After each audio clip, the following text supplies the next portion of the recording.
Hello সবাইকে, কেমন আছেন সবাই? আশা করছি খুব ভালো আছেন। আমরা আজকে চলে এসেছি মেদিনীপুরের কাঁসাই নদীর ধারে। শুনলাম এই নদীর ধারটি এখন খুব সুন্দর করে সাজিয়ে দিয়েছে। অনেকগুলি বসার জায়গা তৈরি করে দিয়েছে। সন্ধ্যেবেলা করে নাকি এখন এখানে অনেকেই আসেন, ভিড় জমান। খুব সুন্দর একটি সন্ধ্যা এখানে কাটানো যায়। এখানে একটি মন্দিরও রয়েছে, মন্দিরটিও ভীষণ সুন্দর। তবে সবথেকে ভালো লাগার বিষয়টি হলো এই জলের শোটি। জলের শোটি এত সুন্দরভাবে এখানে উপস্থাপনা করা হয়েছে। মিউজিক বাজছে, বিভিন্ন রকম আলো জ্বলছে, তার সাথে সাথে জলের এই ফোয়ারাটি হচ্ছে। সত্যি চোখ মন সবই যেন জড়িয়ে যাচ্ছে এটি দেখে। আর ভেতরেও এখানে খুব সুন্দর করে সাজিয়ে দিয়েছে। এখানেও অনেকগুলি বসার জায়গা করে দিয়েছে। কেউ কেউ ভেতরে বসেছেন, কেউ কেউ বাইরে বসেছেন। আমি একটু ভেতরটা ঘুরে ঘুরে তখন দেখছিলাম। এসো পুচু, আমার হাত ধরো, চলো ওই দিকটা যাই। দেখো ওই দিকটা কি সুন্দর।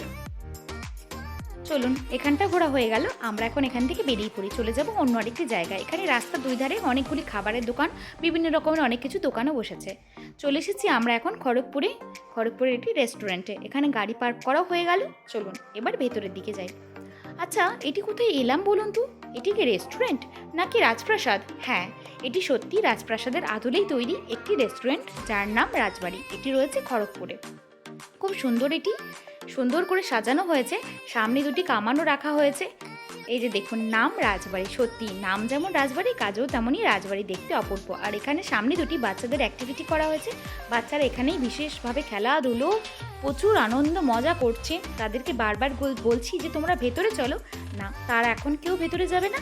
তারা আরও খেলাধুলো করবে, আরও কিছুক্ষণ সময় কাটাবে, তারপরে ভেতরে যাবে। এখানেও অনেকক্ষণ ধরে লাফালাফি করছে তারা। তাদেরকে বলছি চলো, বলছে না তোমরা পরে খাবে, আমরা আগে একটু তিনজন মিলে লাফালাফি করে নিই, একটু খেলে নিই। আচ্ছা বেশ, নাও খেলো। চলো, এবার অনেকক্ষণ হয়ে গেছে খেলাধুলো, ভেতরের দিকে যাওয়া যাক। বর্মশাই এখানে একটু কথা বলছে ওই দিকটায়, আমি একটু ভেতরের দিকটা ক্যাপচার করে নিলাম। চলুন, ভেতরে চলেও এসেছি। এখানে সব থেকে ভালো লাগার বিষয় কি জানেন? দেখুন, এখানে যতগুলি কাস্টমার আসে সবাইকে এনারা বরণ করে নেন। এখানে এই যে চন্দনের টিকা দিয়ে, আতপ চাল, ধান সব কিছু দিয়ে বরণ করে নেওয়ার পর এই যে লম্বা মতো যে জিনিসটি আছে এটি দিয়ে গোলাপ জল গায়ে ছিটিয়ে এনারা সুন্দরভাবে প্রদীপ দিয়ে বরণ করে নিচ্ছেন কুলো দিয়ে। এত সুন্দর লাগছে বিষয়টি, কিন্তু বিশেষভাবে আকর্ষণীয় একটি বিষয়। আর আমরা ভীষণভাবে খুব মজাও পাচ্ছিলাম জিনিসটি, খুব আনন্দ লাগছিল, বেশ ভালো লাগছিল। কোনোদিন দেখিনি কোনো রেস্টুরেন্টে এইভাবে আমাদের বরণ করে নিচ্ছে। চলুন, বরণ করা হয়ে গেল, এবার ভেতরের দিকে আমরা বসে পড়ি। ভেতরের দিকে বসার আগে চারিদিকটা হা করে ঘুরে দেখছিলাম। উফ, চোখটা জুড়িয়ে যাচ্ছে, এত সুন্দর চারিদিকটা দেখতে। চেয়ার টেবিল সব কিছুই রাজবাড়ির আদলেই তৈরি। এখানে সামনে দুটি চেয়ার আছে ছবি টবি তোলার জন্য।